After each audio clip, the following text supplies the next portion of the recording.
አዲስ አበባን ለመጠቅለል አዲስ ዘመቻ ተከፈተ። ዘመቻው ማስፈራሪያንም ያዘለ ነው። በአማራ ክልል ሰሜን ጎንደር ዞን ጠለምት ወረዳ በተከሰተ ድርቅ ከ3000 በላይ ነዋሪዎች መፈናቀላቸው ተነገረ። ጤና ይስጥልን፣ ኢትዮ ፍሮንቶች ነን። አብራችሁን ስትቆዩ እነዚህን ጉዳዮች በስፋትና በጥልቀት በመረጃና ትንታኔ ትሰማላችሁ። እስከዛው ቻናላችንን ሰብስክራይብ፣ ላይክ እና ሼር እያደረጋችሁ አብራችሁን ቆዩ። በአዲስ አበባ ከተማ ባለቤትነት ላይ አዲስ አይነት ዘመቻ እየተከፈተ ነው። ይህ ዘመቻ በተለይ እሁድ ነሐሴ 3 ቀን 2018 ዓ.ም በእጅጉ ጠንክሮ ታይቷል። አዲስ አበባ በኦሮሚያ ባለቤትነት ስር ትተዳደር የሚሉ የኦሮሚያ ክልል ከፍተኛ ባለስልጣናት ጭምር ወደ ማህበራዊ ሚዲያ ላይ እየወጡ ከተማዋ ለኦሮሚያ መሰጠት አለባት የሚል ጫናን ለመፍጠር እየሞከሩ ታይተዋል። አንዳንዶች ደግሞ አዲስ አበባ ለኦሮሚያ የማትሰጥ ከሆነ በአገሪቱ የበለጠ አለመረጋጋት ይፈጠራል፣ ተቃውሞ እንጠራለን እስከ ማለት እየደረሱ ነው። ሁለቱንም አካላት እናያቸዋለን። ነገር ግን ትላንት እሁድ ነሐሴ 3 ቀን 2018 ዓ.ም ለዚህ ዘመቻ የተመረጠበት ምክንያት ዛሬ ሰኞ ነሐሴ 4 ቀን 2018 ዓ.ም ከአዲስ አበባ ባለቤትነት ጋር በተያያዘ ጉዳይ በሀገራዊ ምክክሩ ላይ ወሳኙነት ስለሚጠበቅ ጫና ለማሳረፍ ይሆናል። ከዚህ ቀደም እንደተሰማው በሀገራዊ ምክክሩ ለአዲስ አበባ ከቀረቡ 4 አማራጮች መካከል ሁለቱ ቀርተው ነበር። እነሱም አዲስ አበባ የኦሮሚያ ትሁን ወይንም የፌዴራል መንግስቱ የሚሉ ናቸው። ከነዚህ ከሁለቱ አማራጮች ደግሞ አዲስ አበባ የፌዴራል መንግስቱ በባለቤትነት የያዛት የሚለው ነገር ሚዛን እየደፋ መምጣቱ በሰፊው ተነግሯል። ነገሩ ያላማራቸው በምክክሩ ኦሮሚያ ክልልን ይወከሉና የኦሮሞን ጥቅም እናስከብራለን የሚሉ የምክክሩ ተሳታፊዎች ብሔራዊ ምክክሩ ረጅም ርቀትን ከተጓዘ በኋላ በምክክሩ መጀመሪያ ላይ የሌላ አማራጭ እንዲገባላቸው በቆረጣ ጥያቄን አንስተዋል። እሱም ባለቤትነት የሚለው ይቅርና አዲስ አበባ የኦሮሚያ ክልል መቀመጫ እንድትሆን ህገ መንግስቱ እውቅና ይስጥ የሚል ነገር አማራጭ ሆኖ ይያዘልን የሚል ነው። የኦሮሚያ ክልል ተወካዮች ይህን አማራጭ ይግባልን የሚሉት ሀገራዊ ምክክሩ የአዲስ አበባ ባለቤትነት ጉዳይን መጀመሪያ 10 አባላት ባሉት ቀጥሎ ደግሞ 50 አባላት ባሉት ቡድኖች ተመካክሮ የሚጣለውን አማራጭ ጥሎ የሚያልፈውን አማራጭ አሳልፎ 250 አባላት ባሉት ቡድን ተመክሮበት ለመጨረሻ ውሳኔ ለማለፍ 500 አባላት ላሉት ቡድኖች ሊላክ ሲል ነው። በዚህም ሳቢያ ከኦሮሚያ ተወካዮች በኩል የቀረበው የአዲስ አበባ አጀንዳ ቀድሞ የተመከረበት ስላልሆነ ተቀባይነት የለውም ተባለ። ከዛ አማራጩን ለማጸደቅ በተደረጉ ነገሮች ምክክሩን ለማቋረጥ የተገደዱ አባላትም ነበሩ። በዚህም ምክንያት 500 አባላት ባሉት ቡድኖች የሚደረገው የመጨረሻው ውይይት ከአንድ ሳምንት ለበለጠ ጊዜ ዘግይቷል። ዛሬ ሰኞ ነሐሴ 4 ቀን 2018 ዓ.ም ገና የዚሁ ከኦሮሚያ ክልል የመጡ ተወካዮች ጉዳይ ይለይለታል ተብሎ ይጠበቃል።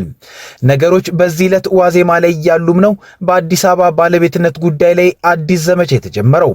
አንዳንዶች ይህን ዘመቻ ለማድረግ ለዓመታት ከጠፉበት ብቅ ብለዋል። ቀድሞ የመስኖና ቆላማ አካባቢ ሚኒስትር ዴታ አሁን ደግሞ የኦሮሚያ ክልል የግብርና ባለስልጣን ዋና ዳይሬክተር ብርሃኑ ሌንጂሶ በማህበራዊ ሚዲያ ገጻቸው ላይ የጻፉት ነገርም ያልተጠበቀ ነው። በተለይ ብርሃኑ ሌንጂሶ 3ኛ ዲግሪ ያላቸውና ስለ ፌዴራሊዝምም መጽሐፍ የጻፉ ከመሆናቸው አንጻር ስለ አዲስ አበባ የጻፉት ነገር አስገራሚ ነው። ብርሃኑ ሌንጂሶ አዲስ አበባ የሚል ርዕስ በሰጡት ጽሑፋቸው ላይ አዲስ አበባ የፌዴራል መንግስት ዋና ከተማ የሆነችው ባለቤቷ የሀገራችን ዋና ከተማ እንድትሆን ስለፈቀደ ነው ብለዋል። አዲስ አበባ ኦሮሚያ ስለፈቀደች ነው የሀገሪቱ ዋና ከተማ የሆነችው እያሉ ነው ባጭሩ። ግን ይህ ፍቃድ እንዴት ተገኘ? ህገ መንግስቱ አዲስ አበባን የኢትዮጵያ ዋና ከተማ ሲያደርግ እሳቸው እንዳሉት ፍቃዱን የተጠየቀ አባል ካለ በምን አግባብ እንዴት ተጠየቀ የሚለውን መረጃ ማቅረባቸውን እንጃም። ብርሃኑ ይቀጥሉና የኦሮሞ ህዝብ በአዲስ አበባ ላይ የሚያነሳው ጥያቄ ግልጽ ነው። አዲስ አበባ የኢትዮጵያ ዋና ከተማነቷን ጠብቃ የከተማው አስተዳደር በኦሮሚያ ስር እንዲሆን ነው ብለው ኦሮሞ ይህን ጥያቄ የሚያነሳው አዲስ አበባ ከኦሮሚያ ጋር ያላትን የክልላዊ ግንኙነትን በመመርኮዝ ነው። ከዚህ በላይ ከ30 ዓመት በፊት በህገ መንግስቱ የተደነገገው የኦሮሚያ ልዩ ጥቅም በተግባር እስካሁን አልተተገበረም በሚል ነው ብለዋል። ብርሃኑ ሌንጂሶ እዚህ ጋር ሁለት ነገሮችን በጣም አምታተዋል። ትክክልም አይደሉም። መጀመሪያ አዲስ አበባ የኢትዮጵያ ዋና ከተማ ሆና በኦሮሚያ ስር ትተዳደር ሲሉ በግልጽ የአዲስ አበባ ባለቤት ኦሮሚያ ነው እያሉ ነው። ለዚህ ማስረጃ አድርገው የሚጠቅሱት ደግሞ ህገ መንግስቱ የኦሮሚያ ክልል በአዲስ አበባ የሚጠበቅለትን አስተዳደራዊ ልዩ ጥቅም አለመተግበርን ነው። ሲጀመር ኦሮሚያ በአዲስ አበባ የሚጠበቅለትን ልዩ ጥቅም የተመለከተ ህግ ቢወጣም በፍጹም አዲስ አበባን የኦሮሚያ ያደርጋትም። ህገ መንግስቱም ልዩ ጥቅም ያለው የተፈጥሮ ሀብት አጠቃቀምን በተመለከተና አዲስ አበባ ኦሮሚያ መሃል ስላለች ሁለቱን የሚያስተሳስሩ ጉዳዮች ስላሉ ነው። የልዩ ጥቅም ህግ ቢወጣም ከአዲስ አበባ ኢንዱስትሪዎች ፍሳሾች ወደ ኦሮሚያ ሄደው አካባቢ ቢበክሉ አዲስ አበባ ክልሉን እንዴት ትካስ? ከኦሮሚያ ለምትጠቀማቸው የተፈጥሮ ሀብቶችስ እሷ ምን ትስ? የሚሉት ጉዳዮች ነው የሚወሰኑበት። ብርሃኑ ግን ልዩ ጥቅም ቢተገበር አዲስ አበባ የኦሮሚያ እንደምትሆን አድርገው በእጅጉ የተሳሳተ ጽሑፍን አጋርተዋል። ብርሃኑ በተጨማሪ ጽሑፋቸውን ታሪክ እንደሚደግፈው ይናገራሉ። የሚሉትን ታሪክ መጥቀስ ግን አይችሉም። በጽሑፋቸውም የአዲስ አበባ ጉዳይ በመሰረቱ የህግና አስተዳደር ጉዳይ ብቻ ነው። ታሪክና መልክዓ ምድር የጉዳዩን ዳራ ሊያብራሩ ይችላሉ፣ ነገር ግን በራሳቸው እውነት እንጂ ጥያቄ አይደሉም ይላሉ። ብርሃኑ በዚህ አነጋገራቸው ታሪክና መልክዓ ምድር የአዲስ አበባን ጉዳይ ለኦሮሚያ ብቻ አድርጎ እንደዘጋውና ክርክር የሚነሳው በህግና አስተዳደር ብቻ ነው የሚሆነው ይላሉ።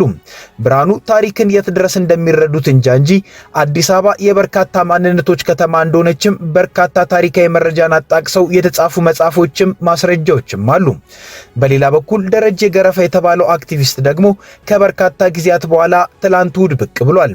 የማይጠረቃው የሪአክሽነሪ ኃይል የሚል ርዕስ በሰጠው ጽሑፍ ውስጥም አዲስ አበባ በአፄው ጊዜም የኢትዮጵያና የሸዋ ጠቅላይ ግዛት ዋና ከተማ ነበረች። ይህም ህጋዊ እውቅና ያለው ነው። በደርግ ጊዜም የኢትዮጵያ የሸዋ ክፍለ ሀገርና የመናገሻ ዋና አውራጃ መቀመጫም ነበረች። ይህም ህጋዊ እውቅና ነበረው። በ27 ዓመቱ የኢህአዴግ ጊዜ የሚሆን ባለፉት 8 ዓመታት አዲስ አበባ የኢትዮጵያና የኦሮሚያ ዋና ከተማ ነበረች። ስለዚህ የተለየ ነገር አልተደረገም ሲሉም ጽፏል። ደረጀ ገረፋ በዚህ ጽሑፍ የዘለለው ነገር ችግር የፈጠረው የህጋዊነት ጉዳይ ሳይሆን ህገ መንግስታዊ ጉዳይ መሆኑን ነው። ምክክሩ ላይ ችግር የተፈጠረውም የክልል ዋና ከተሞች በፌዴራል ህገ መንግስት ላይ መጻፍ የለበትም የሚል ነው እንጂማ የኦሮሚያ ክልል በራሱ መንገድ አዲስ አበባ ዋና ከተማ ናት ብሏል። የተፈለገው ህጋዊነት ከሆነም ይሄ በቂ ነበር። አዲስ አበባ የኦሮሚያ ካልሆነች በከተማውም በምክክር ኮሚሽኑም ላይ የጦርነት ማስፈራሪያን የተናገሩም አሉ። በዚህ ውስጥ እጅግ ጽንፍ የረገጠ አቋምን የሚያራምደው ጸጋዬ አራርሳ ይገኝበታል። አገሪቷ ትፈርሳለች፣ ዝም ብለን አናይም። ሰራዊቱም ከጫካ በከተማው ላይ አደጋ ሊያደርስ ይችላል። ከአሁን ጀምሮ እንደዚህ አይነት ውይይቶች ተደርገዋል። ኦልሬዲ ሰራዊቱ በቀጥታ ከተማው ላይ ያነጣጠረ ጥቃትን ማድረግ አለበት። በተለይ ኮሚሽኑ ላይ ያነጣጠረ በግለሰብ ደረጃም ይሁን በአባሎች ላይ እንደ ተቋም ያነጣጠረ እርምጃ እንዲወስድ ጥሪ ተላልፏል። ኦልሬዲ አክቹሊ ይሄ ይደረጋል። የኦሮሞ ወጣት የኦሮሞ ህዝብ በአጠቃላይ ይነሳል።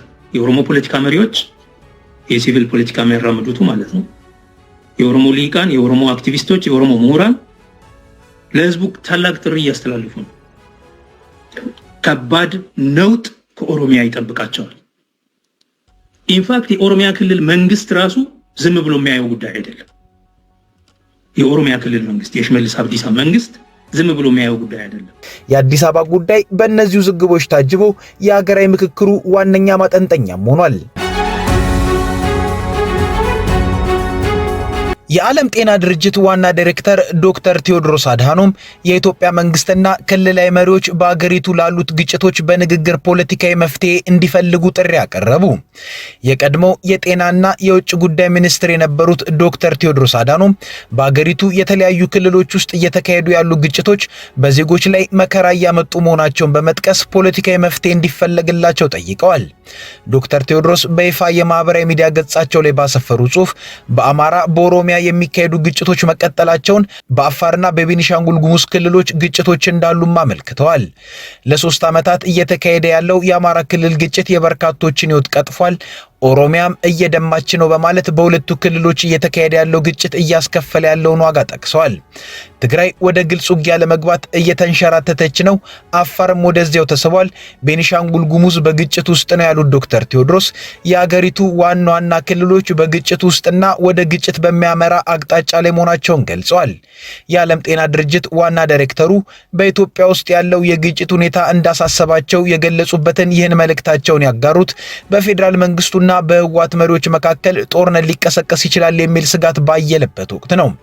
ባለፈው ሳምንት ቅዳሜ ሐምሌ 5 ቀን 2018 ዓ.ም ኢትዮጵያ ከሱዳን በምትዋሰንበትና ሸረሪና በተባለ ስፍራ ግጭት መቀስቀሱ የተዘገበ ሲሆን መንግስት እስካሁን ስለ ክስተቱ በይፋ ያለው ነገር የለም። በፌዴራል መንግስቱ የተሾሙትን የትግራይ ጊዜ አስተዳደር በማፍረስ ህገ ወጥ በተባለ ምርጫ የተቋቋመውን ምክር ቤት በመመለስ ክልሉን እያስተዳድሩ ያሉት የህወሓት መሪዎች በተለያዩ መድረኮች ላይ ለጦርነት መዘጋጀታቸውንና በብልጽግና የሚመራውን መንግስት መጣል ዓላማቸው መሆኑን በይፋ ሲገልጹ ቆይተዋል።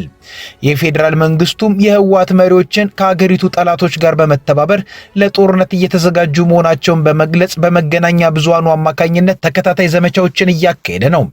በአሁኑ ወቅት ያለው የጦርነት ስጋት ያሳሰባቸው የመንግስታቱ ድርጅት የጤና ተቋም ዋና ዳይሬክተር ቴዎድሮስ ሁሉም ወገኖች ከግጭት ተቆጥበው ንግግር እንዲያደርጉ ጥሪን አቅርበዋል። በተለያዩ የአገሪቱ ክፍሎች ውስጥ የሚካሄደው ግጭት ይበቃል ያሉት ዶክተር ቴዎድሮስ ጦርነት ሞትን፣ ውድመትንና ችግርን ብቻ የሚያስከትል መሆኑን በመጥቀስ የፌዴራል መንግስቱና ሁሉም የክልል መሪዎች ከጠመንጃ ይልቅ ንግግርን በመምረጥ ፖለቲካዊ መፍትሄ እንዲፈልጉ ጠይቀዋል። በአማራ ክልል ሰሜን ጎንደር ዞን ጠለምት ወረዳ በተከሰተ ድርቅ ከ3000 በላይ ነዋሪዎች መፈናቀላቸው ተነገረ። በአሁኑ ወቅት ወረዳው ዜጎችን ከድርቁ ለመታደግ ከመንግስታዊና መንግስታዊ ካልሆኑ ድርጅቶች የሰብአዊ ድጋፍ ያስፈልገኛል ብሏል። በወረዳው በሚገኙ 10 ቀበሌዎች በተከሰተው በዚህ ድርቅ ነዋሪዎች ወደ አጎራባች ወረዳዎች መፈናቀላቸውን የጠለምት ወረዳ አስታውቋል። ከሚያዝያ ወር 2018 ዓ.ም ጀምሮ በወረዳው በሚገኙ 24 ቀበሌዎች ውስጥ በ10ሩ ዝናብ ባለመጣሉ 3386 ነዋሪዎች ቀያቸውን ለቀው መሰደዳቸውንና 14089 የቁም እንስሳት መሞታቸውን የጠለምት ወረዳ ኮሙኒኬሽን ጽህፈት ቤት ኃላፊ አቶ አዳነ ሸቴ ተናግረዋል። አርን፣ በተል፣ በስቂያ፣ መረው በላ፣ መረው ገብርኤል፣ አገጣ፣ ደረባ፣ ከረዋ፣ ነጋዴ መሻገሪያና አተባ የተባሉ ቀበሌዎች እስካሁንም ምንም ዝናብ ያላገኙ መሆናቸውን የጠቀሱት አቶ አዳነ ሌሎች 6 ቀበሌዎች ደግሞ ከሐምሌ 19 ቀን 2018 ዓ.ም ጀምሮ ዝቅተኛ የዝናብ መጠን እያገኙ መሆናቸውንና ቀሪዎቹ 8 ወረዳዎች ዝናብ እያገኙ መሆናቸውን አስረድተዋል። የሰሜን ጎንደር ዞን ምክትል አስተዳዳሪ አቶ ክቡር አሰፋ በዞኑ የተለያዩ ወረዳዎች ከፍተኛ የዝናብ እጥረት መኖሩን ገልጿል። በጠለምት ወረዳ ብቻ ሳይሆን በዞኑ በተለያዩ ወረዳዎች ድርቅ ያጋጠመ ቢሆንም ከሐምሌ 19 ቀን 2018 ዓ.ም በኋላ አንዳንድ ወረዳዎች ዝናብ መጣል መጀመሩን አቶ አዳን አክለዋል። በድርቁ ምክንያት በጠለምት ወረዳ ደረሰ የተባለውን ጉዳይ አጥንቶ መረጃ የሚያቀርብ ግብረ ኃይል ተዋቅሮ ወደ ወረዳው መላኩን የገለጹት አቶ ክቡር እስካሁን በወረዳው ስለሞቱ እንስሳትም ሆነ ስለተፈናቀሉ ሰዎች የደረሳቸው መረጃ እንደሌለና የተጠና ነገር ባለመኖሩም የጉዳቱን መጠን ከመናገር ተቆጥበዋል። በሰዎችና በእንስሳት ላይ የደረሰ ጉዳት መኖሩ በጥናት ከተረጋገጠ መረጃውን መሰረት በማድረግ ከመንግስትና ከበጎ አድራጎት ድርጅቶች ጋር እርዳታ ሊጠየቅ እንደሚችልም አስታውቋል። የዞኑ ምክትል አስተዳዳሪ ይህን ይበሉ እንጂ የወረዳው ኮሙኒኬሽን ጽህፈት ቤት ኃላፊ አቶ አዳነ ግን በአካባቢው ለረጅም ጊዜ አጥጋቢ ዝናብ ባለመጣሉ በየወቅቱ የእንስሳት ሞትና የነዋሪዎች ስደት እንደሚያጋጥም ተናግረዋል። አሁንም በርካታ እንስሳት በሞት አፋፍ ላይ እንደሚገኙ የተናገሩት አቶ አዳነ ከወረዳው በተገኘ የ2 ሚሊዮን ብር የእንስሳት መድኃኒት መገዛቱን ጠቁሟል። በአካባቢው ማሽላና ጤፍ በብዛት እንደሚመረት የተናገሩት አቶ አዳነ አርሶ አደሮች በሚያዝያ ወር የተለያዩ ሰብሎችን ዘርተው እንደነበር አስታውሰው ነገር ግን ዝናቡ ወቅቱን ጠብቆ ባለመጣሉ 9088 ሄክታር መሬት ሰብል ማብቀል ሳይችል ቀርቷል። በአሁኑ ወቅት ወረዳው ዜጎችን ከድርቁ ለመታደግ አስፈላጊውን ጥረት እያደረገ እንደሚገኝ ገልጸው ነገር ግን ከመንግስታዊና መንግስታዊ ካልሆኑ ድርጅቶች የሰብአዊ ድጋፍ እንደሚያስፈልግ አቶ አዳነ ጥሪ አቅርበዋል። ከኢትዮ ፍሮንት የዛሬ ጉዳዮቻችን እነዚህ ነበሩ። አብራችሁን ስለቆያችሁ እናመሰግናለን። ቻናላችንን ሰብስክራይብ አድርጉልን። መልካም ጊዜ